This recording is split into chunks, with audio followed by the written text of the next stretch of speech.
Et effectivement, le Cameroun n'a pas d'immense star. Je faisais la remarque que si on se fie aux chiffres de Transfermarkt, même s'ils ne sont pas toujours, même s'ils ne sont pas exacts, donnent quand même des tendances.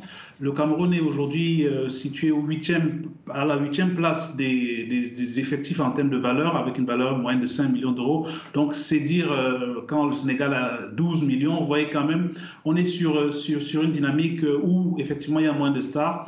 Mais j'allais dire que le Cameroun détient son match référence qui a eu lieu contre la Côte d'Ivoire, avec une solidité retrouvée, une solidité défensive retrouvée, et puis un bon gardien.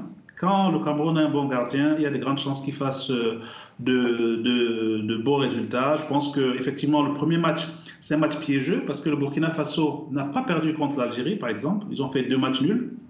Donc finalement, j'allais dire quelque part, c'est le match piège, mais en même temps, ça permet de lancer complètement la compétition, puisqu'après, il y a 2 matchs un peu plus light, entre guillemets, qui, euh, qui permettent de préparer tranquillement un huitième de finale, sachant encore une fois que dans cette compétition à 24, se rater aujourd'hui n'est pas très grave puisqu'il y a une possibilité quand même de se qualifier, même étant troisième. Donc je pense qu'ils n'ont pas perdu à Yaoundé depuis 1972, je crois, mais ce n'était pas au Lembe, c'était au Stade Amadou Diop.